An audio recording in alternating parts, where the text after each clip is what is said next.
How are you? कैसे हैं आप सब लोग? आप सबका स्वागत करता हूं आपके अपने YouTube channel YT school hub पर। आज हम डिस्कशन करेंगे chapter number 1 matter in our surrounding की एक्सरसाइज नंबर 1 पर। हम इस चैप्टर को कंप्लीट कर चुके हैं। हम एक एक चीज को समझ चुके हैं, मैटर से रिलेटेड उसकी जो प्रॉपर्टीज हैं उसको समझ चुके हैं, जो इसकी स्टेट्स हैं उनको समझ चुके हैं। आज हम पे क्वेश्चंस करेंगे, जो एक्सरसाइज में क्वेश्चंस दिए हैं उनको डिस्कस करेंगे। जो थ्योरेटिकल क्वेश्चंस हैं उनको मैं ओरली आपको समझाऊंगा और वो क्वेश्चंस आपकी स्क्रीन पर आपको दिखते रहेंगे। लेकिन जो न्यूमेरिकल क्वेश्चंस हैं, जैसे कि आपके टेम्परेचर कन्वर्जन से रिलेटेड जो न्यूमेरिकल्स हैं, उनको मैं ब्लैक बोर्ड पर आपको सोल्व करके दिखाऊंगा। तो चलिए वन बाय वन हम क्वेश्चंस को डिस्कस करते हैं। मैं अपने मोबाइल से उन क्वेश्चंस को पढ़ूंगा, देन आप अपने स्क्रीन पर उन क्वेश्चन को देख पाएंगे। पहला क्वेश्चन है, which of the followings are matters? Chair, air, love, smell, hate, almonds of thought, cold drinks, smell of perfume. देखिए, मैटर्स के होने के लिए दो चीजों की आवश्यकताएं हैं।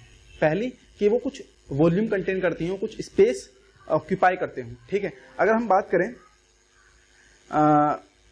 चेयर की तो उसमें कुछ वेट है, it means it is having wait, और वो कुछ जो स्पेस है उसको भी ऑक्यूपाई करता है। तो चेयर जो है वो एक क्या है? मैटर है।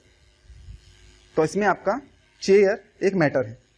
लेकिन अगर हम बात करें एयर की, तो एयर में आप देखते होंगे ऑक्सीजन है, नाइट्रोजन है, हीलियम है, आर्गन है, कुछ ऐसी बहुत सारी गैसेस का एक मिश्रण होता है एयर। ठीक है, जिनके अंदर कुछ मॉलिक्यूल्स होते हैं। एयर O2 होता है, N2 होता है, तो उसके अंदर कुछ पार्टिकल्स हैं।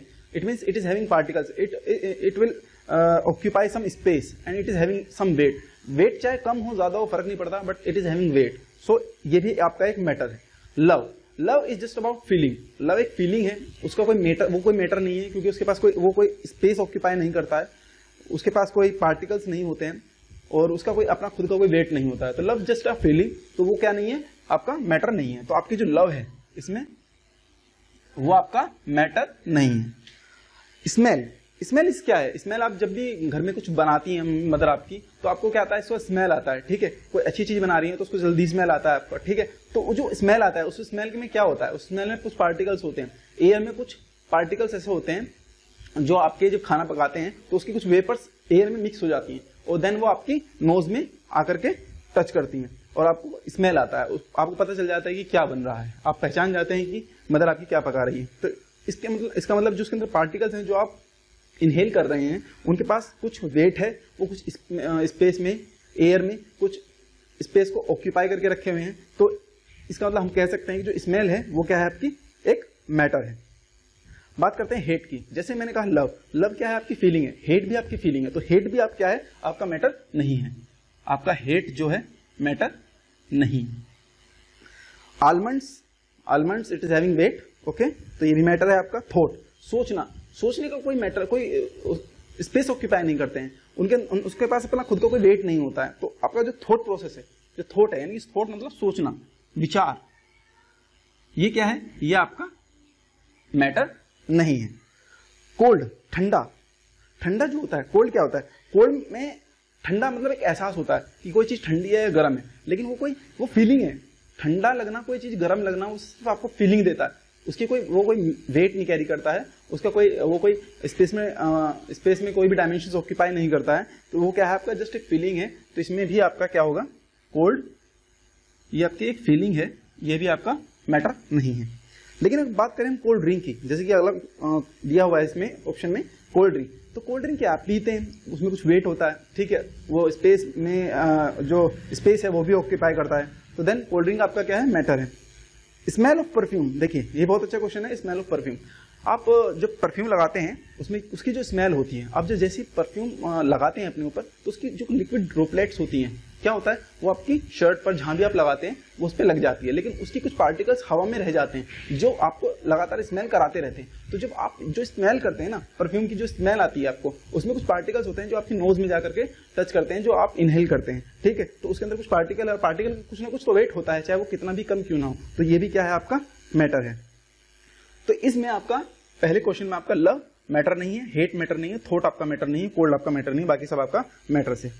गिव रीजंस, अगले क्वेश्चन को हम डिस्कस करते हैं। Give reasons for the following observation. The smell of hot sizzling food reaches you several metres away, but to get the smell from the cold food you have to go to close.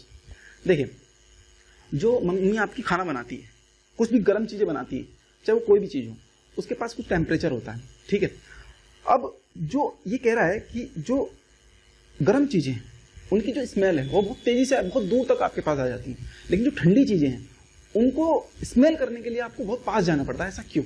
इसका reason दीजिए। इसका reason ये है, मैंने आपको एक process बताया था, एवापोरेशन प्रोसेस। क्या बताया था? Evaporation process. मैंने इसमें आपको बताया था कि जब टेम्परेचर जैसे धीरे धीरे आप बढ़ाते हैं, टेम्परेचर जैसे इंक्रीज करते हैं, एवापोरेशन जो प्रोसेस होता है उसकी जो रेट होता है उसके होने का वो बढ़ता चला जाता है, वो इंक्रीजिंग होता चला जाता है। ऐसी जो चीजें गर्म होती है उनके अंदर से क्या निकलती हैं? वेपर्स निकलती हैं। वेपर्स निकलती हैं। क्या निकलती हैं? वेपर्स निकलती हैं। ठीक, अब जब ये वेपर्स निकलती हैं तो यही वेपर्स क्या होता है कि आपकी नोज में आप उसी वेपर को इनहेल करते हैं, देन आपको उसकी स्मेल आती है। ठीक है, तो क्या होता है, ये वेपर्स कब निकलेंगे? जब टेम्परेचर हाई होगा। तो जो गर्म चीजें होती हैं उनका टेम्परेचर हाई होता है, उनके ऊपर से जो एवापोरेशन प्रोसेस है वो फास्ट होता है, इस वजह से आपको स्मेल बहुत दूर तक आ जाती है। लेकिन जो ठंडी चीजें होती है उनका टेम्परेचर क्या होता है? उनका टेम्परेचर डाउन होता है, और टेम्परेचर डाउन होने की वजह से एवापोरेशन प्रोसेस भी डाउन होता चला जाता है। अब जितना ज्यादा टेम्परेचर कम होगा उतना एवापोरेशन प्रोसेस बहुत कम होगा और उसकी स्मेल आपको नहीं आएगी, बहुत दूर तक नहीं आएगी। आपको उसके स्मेल करने के लिए उसको बहुत पास जाना पड़ेगा उस चीज के। ठीक है, तो दूसरा क्वेश्चन आपका यहाँ पे खत्म होता है, जो कि आपका सिर्फ एक रीजन पूछ रहा था। देन तीसरा क्वेश्चन है, a diver is able to cut the water in a swimming pool, which property of matter does this observation show? अच्छा, जो एक डाइवर होता है, जो तैराक होता है, वो पानी में इजिली तैर लेता है। क्यों वो किसी भी पानी को कट करता हुआ, जब तैरता है तो हाथों को इस तरह चलाता है तो पानी को क्या करता है? कट करता हुआ चला जाता है। ठीक है, इसका कारण क्या है? ये आपको ऑब्जर्वेशन क्या दिखाता है? आपकी किस प्रॉपर्टी को शो करता है वाटर की? तो मैं कहना चाहूंगा कि पानी को तभी कट कर पाता है क्योंकि जो वाटर है H2O, उस हर एक H2O के बीच में क्या होता है? एक बॉन्ड होता है। ठीक है, उस बॉन्ड के बीच में क्या होता है? एक स्पेस होता है। जैसे ही डाइवर अपना हाथ घुमाता है तो वो उस स्पेस को कट करता चला जाता है, और जो ये बॉन्ड्स हैं आपस के, ये टूटते चले जाते हैं, और जैसे ही टूटते चले जाते हैं तो हम ये मान लेते हैं कि जिस जगह से वो कट करता है वहां क्या होता है? स्पेस होता है। ठीक है, तो ये क्या प्रॉपर्टी शो कर रहा है? डाइवर के वाटर को काटने की जो प्रोसेस है ये शो करता है कि पार्टिकल्स के बीच में कुछ ना कुछ स्पेस होता है, यानी कि मैटर के जिन पार्टिकल से मैटर बना हुआ होता है उनके पार्टिकल्स के बीच में कुछ ना कुछ स्पेस होता है, जिस वजह से वो डाइवर उस वाटर को या उसके मॉलिक्यूल्स को काट पाता है। ठीक है, फोर्थ क्वेश्चन है, what are the characteristics of the particles of matter? देखिए, मैंने आपको थ्योरेटिकल सेक्शन में जब क्लास चल रही थी तो मैंने इसमें आपको सभी चीजें समझाई थी। ठीक है, कि पार्टिकल्स के कैरेक्टरिस्टिक्स क्या है कि वो रैंडमली मूव कर सकते हैं, वो छोटे हो सकते हैं साइज में, वो उनके बीच में स्पेस हो सकता है, बहुत सारी चीजें ऐसी हैं जो मैंने डिस्कशन की थी आपके थ्योरेटिकल सेक्शन में, तो आप उसको वहां से देख सकते हैं, मेरे प्रीवियस लेक्चर को विजिट कर सकते हैं। फिर क्वेश्चन आता है आपका, mass per unit volume of a substance is called density. अब जो मास पर यूनिट वॉल्यूम यानी कि जो डेंसिटी होती है D, उसकी जो यूनिट होती है वो होती है किलोग्राम पर मीटर क्यूब। ये क्वेश्चन में बता रहा है हमको। ठीक है, एंड देन हमसे कह रहा है कि arrange the following in order of increasing in density. Density के इंक्रीजिंग क्रम में उसको लगाइए। अब देखिए, अब मैं आपको बताता हूं। एयर, हमें सबसे पहला ऑप्शन दिया है एयर। अगर हम पहले एयर और एग्जॉस्ट फ्रॉम चिमनीज को देखें तो एयर में कौन कौन से मॉलिक्यूल्स होते हैं? O2 होता है, N2 होता है, CO2 होता है, एंड हीलियम आर्गन होता है। तो कुछ ऐसी गैसेस का मिक्सचर क्या होता है? एयर होता है। लेकिन अगर हम एग्जॉस्ट फ्रॉम चिमनीज देखें, जो जहां कहीं कुछ कंबक्शन प्रोसेस हो रहा होता है, जहां ईंटों का भट्टा देखा होगा आपने, वहां पे ईंटें बनती हैं तो एक चिमनी होती है, चिमनी में से धुआं उठता है, एग्जॉस्ट निकलता है, तो आप देखते हैं वो काला ब्लैक कलर का निकलता है, क्योंकि उसके अंदर CO2, N2, O2 के साथ साथ और भी बहुत सारे ऐसे मॉलिक्यूल्स होते हैं, और भी बहुत सारे ऐसे कंपोनेंट्स होते हैं। जैसे कि अगर मैं बात करूं तो उसके साथ इन्वॉल्व होते हैं कुछ डस्ट पार्टिकल्स। ठीक है, और उसमें क्या होता है? उसमें सल्फर डाइऑक्साइड होता है, और उसमें क्या होता है? उसमें कार्बन मोनोऑक्साइड होता है। तो इनकी वजह से क्या होता है? उसकी डेंसिटी इंक्रीज हो जाती है। जब जैसे कि मैंने कहा किलोग्राम पर मीटर क्यूब, 1 मीटर क्यूब यानी कि 1 मीटर क्यूब आयतन यानी कि वॉल्यूम में कितने किलोग्राम क्या है? मटेरियल है। यही आपको डेंसिटी शो करता है। तो अब जब मटेरियल ज्यादा हो जाएगा, इट मींस उसके पास क्या, उसकी डेंसिटी हाई हो जाएगी। हम इसको इंक्रीजिंग ऑर्डर में लगाएंगे डेंसिटी में। तो सबसे पहले आएगा एयर, फिर उसके बाद आएगा क्या? एग्जॉस्ट,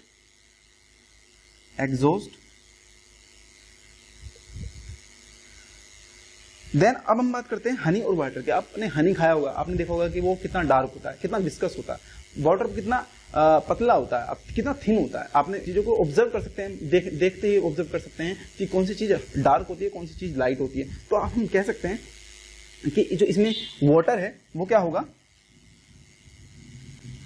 कम डेंस होगा, वो एग्जॉस्ट से ज्यादा होगा डेंसिटी उसकी, लेकिन जो हनी है उससे कम डेंसिटी होगी वाटर की।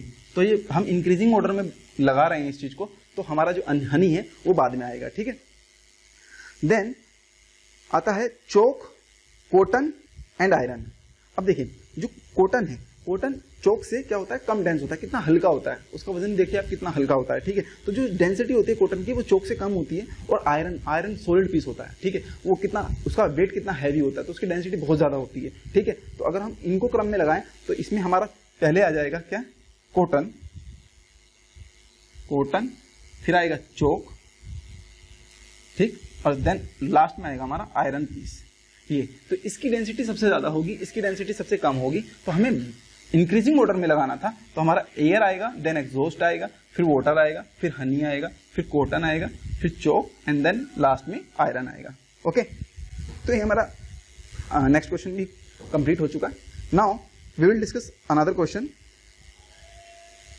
That is tabulate the difference in the characteristics of states of matter. देखिए स्टेट ऑफ मैटर की जो कैरेक्टरिस्टिक्स हैं वो मैं आपको चैप्टर में डिस्कस कर चुका हूं, तो मैं यहाँ डिस्कस नहीं करूंगा उस चीज को। जैसे कि रिजिडिटी हो गया, compressibility, fluidity, filling of a gas container, shape, kinetic energy and density, ये सब चीजें मैं आपको एक्सप्लेन कर चुका हूं, ठीक है।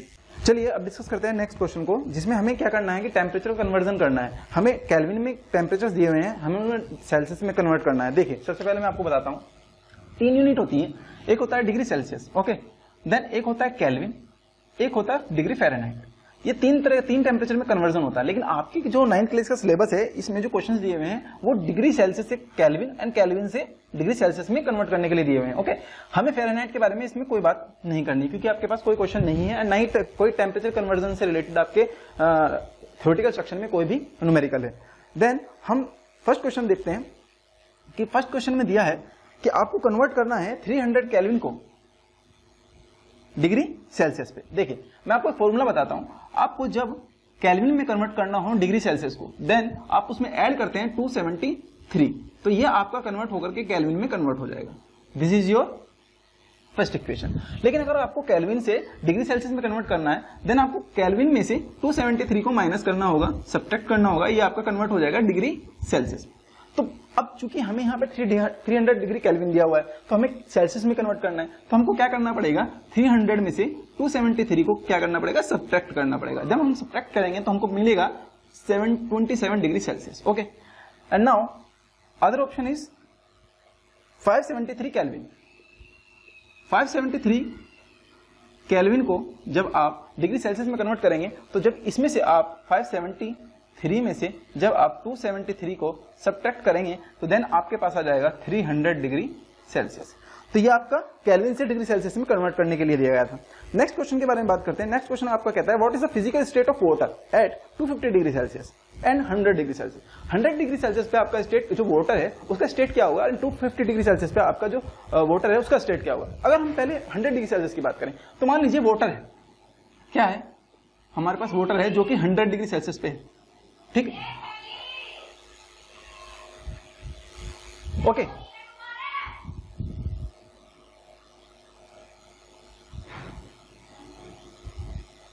वाटर है 100 डिग्री सेल्सियस पे, हमें बताना है कि इसकी स्टेट क्या होगी। देखिए 100 डिग्री सेल्सियस क्या होता है, ये होता है आपका बॉइलिंग पॉइंट।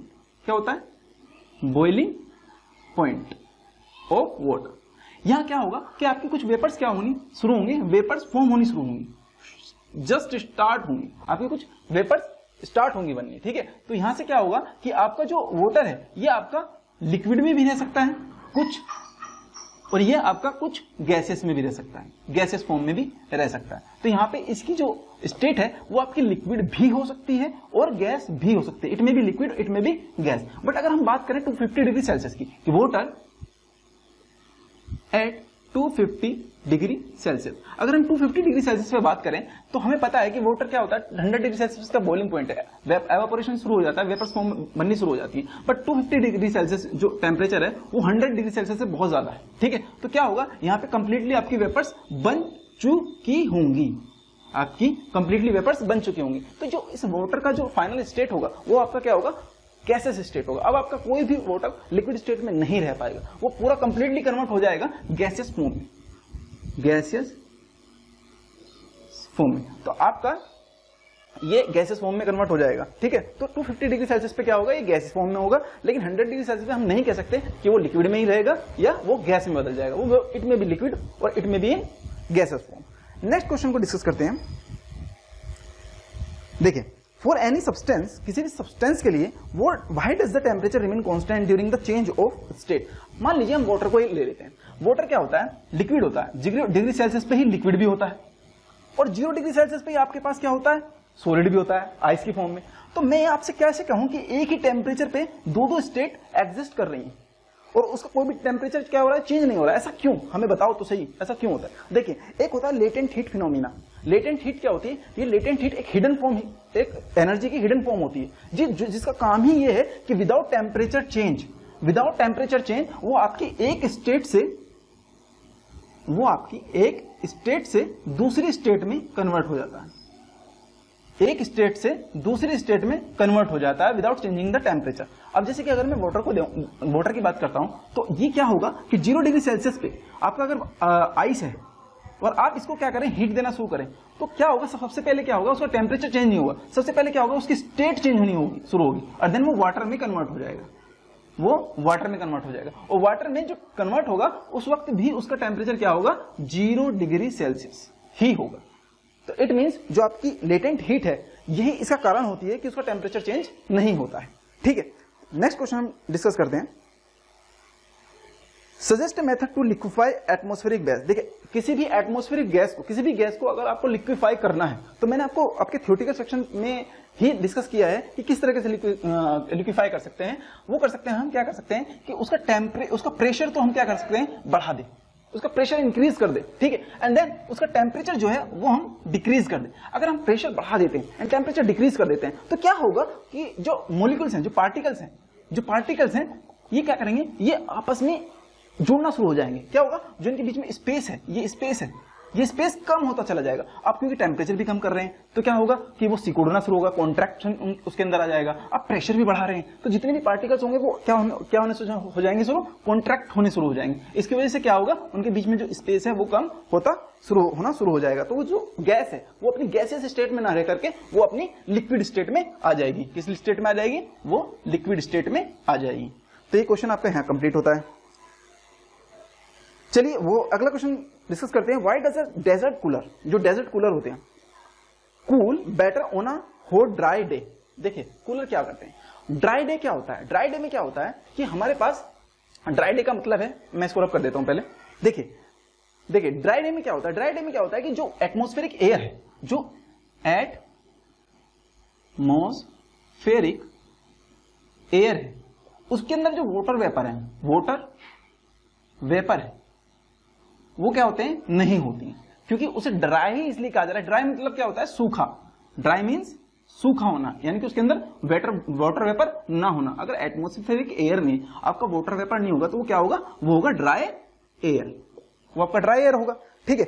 तो यू कह रहा है कि हम ड्राई एयर में डेजर्ट कूलर क्यों यूज करते हैं। डेजर्ट कूलर का मतलब क्या होता है, देखिए डेजर्ट कूलर क्या करता है कि आपके एयर में, आपके जिस कमरे में आप बैठे हैं उसमें जो एयर है उसमें क्या करता है, वाटर वेपर की क्वांटिटी को इंक्रीज करता है। जब तो आप कूलर में क्या डालते हैं, वाटर डालते हैं, आप बाल्टी से भर के या पंप से आप क्या करते हैं, किसी भी कूलर के अंदर वाटर को फिल करते हैं। क्यों करते हैं, ताकि वो एटमॉस्फेयर में जो एयर है, जो ड्राई है, जिसके अंदर वाटर वेपर नहीं है, उसके अंदर वाटर वेपर डाल दे, या कहते हैं कि उसे फिल कर दे, उसके अंदर उसे ड्राई ना करके उसे वेट एयर में कन्वर्ट कर दे। और जब वो वेट एयर हो जाएगा तो आपको अपने आप कूलिंग होने लगेगा, आपको कूल की फीलिंग, कोल्ड फीलिंग आनी शुरू हो जाएगी, ठीक है। तो इसलिए हम क्या करते हैं कि डेजर्ट कूलर को यूज करते हैं, कब, जब हॉट ड्राई डे हो। नेक्स्ट क्वेश्चन हम करते हैं डिस्कस। देखें, how does the water capped in an earthen pot become cool during summer. जो गर्मियों के दिनों में हम किसी, जो ये घड़ा है, ये जो गंदा सा घड़ा मैं बना रहा हूं, ये जो घड़ा है, क्या करते हैं हम गर्मियों के दिनों में, क्या करते हैं, इसके अंदर पानी को फिल कर देते हैं और इसका पानी कुछ समय बाद क्या हो जाता है, बहुत ठंडा हो जाता है। क्या हो जाता है, कोल्ड हो जाता है। जो इसके अंदर पानी होता है वो कोल्ड हो जाता है। क्यों हो जाता है, देखिए ये बना हुआ होता है मिट्टी का, और मिट्टी के अंदर क्या होता है, कुछ होते हैं पोर्स, छेद, बहुत छोटे छोटे छेद होते हैं। अगर आप ये मेटल का ले लेंगे तो मेटल में क्या होगा कि कोई भी पोर्स नहीं होते हैं ना, पोर्स बोलते हैं। क्या बोलते हैं, पोर्स। इन छेद को पोर्स बोलते हैं। अब इन पोर्स से क्या होता है, हीट एक्सट्रैक्ट होती है, जो सराउंडिंग होता है वाटर से हीट को एक्सट्रैक्ट करके इन पोर्स के थ्रू एटमॉस्फेयर में हीट को क्या कर देते हैं, भेज देते हैं। इससे क्या होता है, जो वाटर का टेम्परेचर है वो क्या होता है, टेम्परेचर डाउन हो जाता है। जब इसमें से हीट निकल जाएगी, वाटर जो गर्म था उसकी हीट निकल जाएगी, एटमॉस्फेयर में चली जाएगी by the using of pores of earthen pore, तो क्या होगा, इसका टेम्परेचर डिक्रीज हो जाएगा। और जब टेम्परेचर डिक्रीज हो जाएगा तो वाटर अपने आप क्या हो जाएगा, कूल हो जाएगा।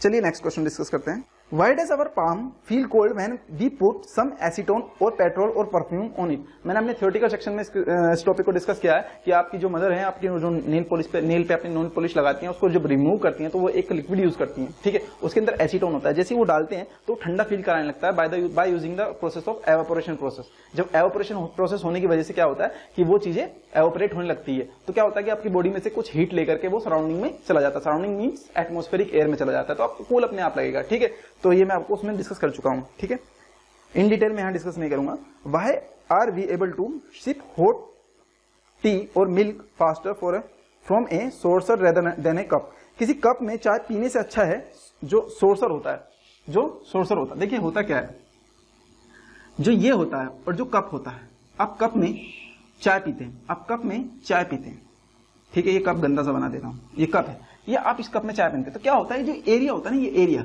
जिसपे आपके होठ लगे होते हैं, वो एरिया बहुत कम होता है। एरिया कम होने की वजह से क्या होता है कि वो आपको कोल्ड ज्यादा लगता है, वो सॉरी होट ज्यादा लगता है। लेकिन अगर मैं इस एरिया को थोड़ा इंक्रीज कर दूं, इस एरिया को इंक्रीज कर दूं, अगर ये एरिया थोड़ा इंक्रीज हो जाए और ये कप सोर्सर में बदल जाए, तो क्या होगा कि ये एरिया बढ़ने की वजह से हीट फ्लो करेगी सराउंडिंग में, सराउंडिंग में जो हीट है वो फ्लो करेगी। उससे क्या होगा कि इसका टेम्परेचर जो आप सिप करने वाले हैं, चाहे वो चाय हो, कॉफी हो, जिस भी चीज को आप सिप करने वाले हैं, उसका टेम्परेचर क्या हो जाएगा, डाउन हो जाएगा। तो उससे क्या होगा, आपके होठ बर्न नहीं होंगे, ठीक है। तो इसलिए ये बेटर होता है then cup.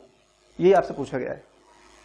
What type of cloth should we wear in summer? ठीक है, गर्मियों में हमें कैसे कपड़े पहनने चाहिए? हमें गर्मियों में लाइट कलर के कपड़े पहनने चाहिए, क्योंकि लाइट कलर के कपड़े पहनने से क्या होता है, लाइट कलर के कपड़े पहनने से होता है कि जो रेडिएशन होता है, जो हीट प्रोड्यूस होता है, जो सन हमारे अर्थ पर हीट को फ्लो कराता है, वो हमारा जो लाइट कलर होता है वो एब्जॉर्ब कम करता है उस हीट को, उस हीट को सबसे कम एब्जॉर्ब कर पाता है, ठीक है। अगर हम डार्क कलर को लेंगे तो वो ज्यादा हीट को एब्जॉर्ब करता है, ठीक है। लाइट कलर कम हीट को एब्जॉर्ब करता है। और लाइट कलर की दूसरी खासियत यह है कि इसका रिफ्लेक्शन बहुत अच्छा होता है, ठीक है।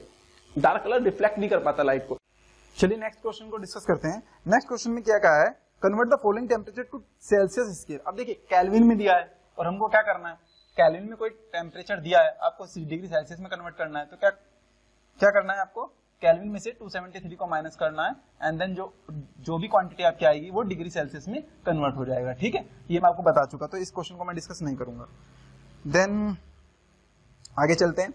Convert the following temperature to Kelvin scale. अब क्या हुआ है कि डिग्री सेल्सियस का जो टेम्परेचर दिया है वो केल्विन में कन्वर्ट करा रहा है। इट मींस अगर आपका डिग्री सेल्सियस में कोई टेम्परेचर है, आप उसमें अगर 273 ऐड कर देंगे, 273 ऐड करते हैं, तो देन आपका वो डिग्री केल्विन में कन्वर्ट हो जाएगा। तो ये भी आप खुद करेंगे, इसमें सिर्फ सबट्रैक्ट और ऐड करना है। देन नेक्स्ट क्वेश्चन आपका है, naphthalene balls disappear with time without leaving any solid. देखिए आपकी मदर आपके कपड़ों में क्या करती है, जिसे हम बोलते हैं कुनैन की गोली, वो कुनैन की गोली नहीं होती, एक्चुअली वो नेफ्थलीन बॉल्स होती हैं, ठीक है। उनको जब यूज करती हैं तो उससे क्या होता है कि आपके कपड़ों में महक बनी रहती है, और जो छोटे छोटे बैक्टीरिया होते हैं वो आपके कपड़ों में एंटर नहीं करते, ठीक है। उसमें क्या होता है, उसमें प्रोसेस होता है सब्लिमेशन का। वो क्या करता है कि सॉलिड टू डायरेक्ट गैस में कन्वर्ट हो जाता है, वेपर्स में कन्वर्ट हो जाता है, वो सॉलिड टू वेपर्स में कन्वर्ट हो जाता है। तो क्या होता है, कुछ समय बाद देखेंगे आपकी मदर जब दोबारा सूटकेस खोलेगी या किसी जिस चीज में आपके कपड़े रखे होंगे उनको खोलकर देखेगी, तो नेफ्थलीन की बॉल्स या तो बहुत छोटी मिलती हैं या वो बिल्कुल डिसअपियर हो जाती हैं, कोई भी सॉलिड बचता नहीं है। वो इसी वजह से, क्योंकि क्या होता है कि सॉलिड से डायरेक्टली वेपर में कन्वर्ट हो जाती हैं, और इसी प्रोसेस को बोलते हैं सब्लिमेशन। इस प्रोसेस को बोलते हैं सब्लिमेशन, ठीक है। तो ये इसका रीजन होता है। नेक्स्ट क्वेश्चन है, we can get the smell of perfume sitting several metres away. Perfume की स्मेल क्यों आती है? मैंने आपको बताया कि एटमॉस्फेरिक एयर में क्या होता है, छोटे छोटे पार्टिकल्स स्प्रेड हो जाते हैं गैस की फॉर्म में। अब गैस क्या होता है, रैंडमली बहुत ज्यादा मूव करती है। रैंडमली बहुत ज्यादा मूव करने की वजह से क्या होता है कि वो इजीली हमारी नोस्ट्रिल्स तक आ जाती है, उसको हम इनहेल कर लेते हैं, ठीक है। वो बहुत दूर तक उसका फैलाव होता है, तो इसका रीजन भी आपको पता है। नेक्स्ट क्वेश्चन है, what is the physical state of water at 25 degree Celsius, 0 degree Celsius and 100 degree Celsius. ठीक है, 100 डिग्री सेल्सियस तो मैंने आपको बता दिया, 25 डिग्री सेल्सियस पे वाटर ही रहने वाला है, 0 डिग्री सेल्सियस पे क्या हो सकता है, वो सॉलिड भी हो सकता है या लिक्विड भी हो सकता है। सॉलिड में मतलब क्या, वो आइस की फॉर्म में भी हो सकता है, वो क्या हो सकता है, वो वाटर की फॉर्म में भी हो सकता है, क्योंकि 0 डिग्री सेल्सियस पे दोनों ही स्टेट एग्जिस्ट करती है। नेक्स्ट क्वेश्चन को अगर डिस्कस करें तो है give 2 reasons to justify water at room temperature is a liquid. देखिए रूम टेम्परेचर हमारा कितना होता है, 25 degree Celsius, 27 degree Celsius, 30 degree Celsius, 20 degree Celsius. तो इस इतने टेम्परेचर पे वाटर क्या होता है, लिक्विड की फॉर्म में होता है। हम ये विजिबली देख सकते हैं इस चीज को, ठीक है।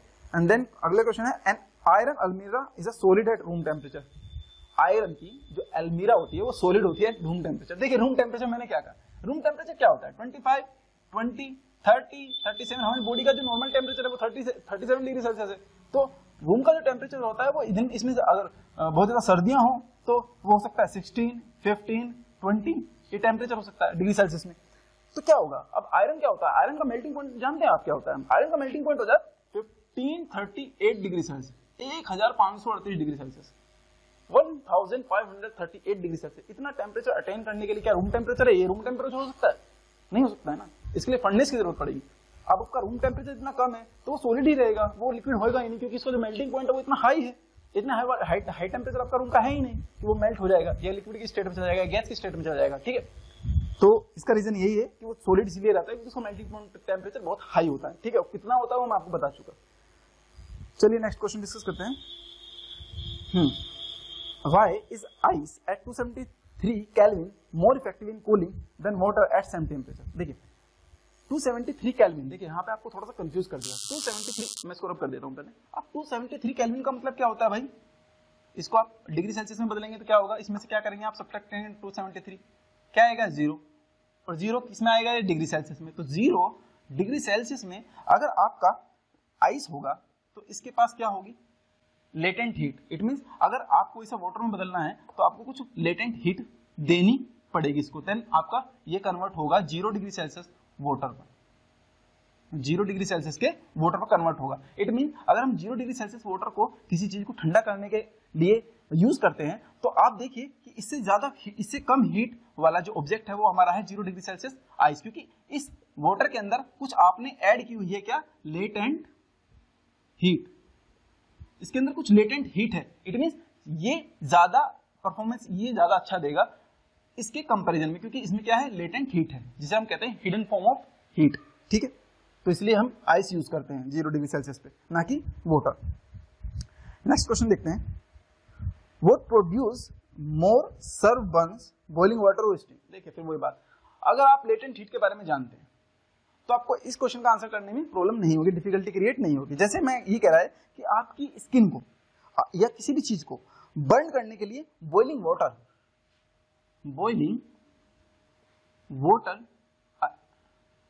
ज्यादा रहेगा या स्टीम,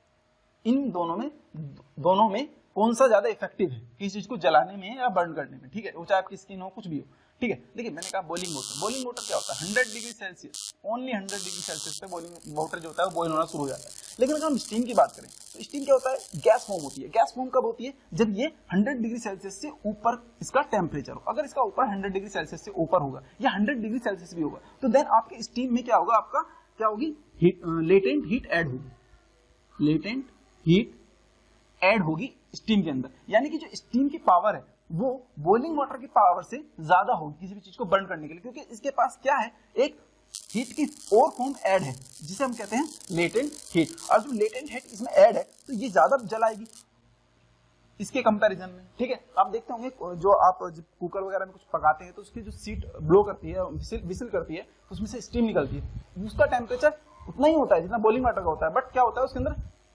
लेटेंट हीट जो होती है ऐड रहती है, तो वो ज्यादा आपकी स्किन को बर्न करेगी, ना कि बॉइलिंग वाटर आपको बर्न करेगा, ठीक है। तो इसका क्वेश्चन का आंसर ये हो जाएगा आपका। एंड अगला क्वेश्चन है, चलिए अगला क्वेश्चन जो है वो आपका प्रोसेस है कि सॉलिड से लिक्विड में कन्वर्ट करने के लिए, लिक्विड को गैस में कन्वर्ट करने के लिए, गैस से दोबारा लिक्विड में कन्वर्ट करने के लिए, लिक्विड को गैस सॉलिड से कन्वर्ट करने के लिए जो ये प्रोसेस होते हैं इनका नाम क्या है। तो मैंने आपको अच्छे से बताया हुआ है कि किसी भी एक स्टेट को दूसरे स्टेट में कन्वर्ट करते हैं, आपकी लिक्विड स्टेट को गैस स्टेट में कन्वर्ट करते हैं, या गैस स्टेट को आपको वेपर स्टेट में कन्वर्ट करते हैं। तो उनके जो प्रोसेस के नाम है आपको याद आ रहा होगा, मैंने इसी तरीके से एक डायग्राम बनाया है, उसमें आपको बताया होगा, मैंने सब कुछ डिस्कस किया है। आप चाहें तो उस लेक्चर को विजिट कर सकते हैं, ठीक है।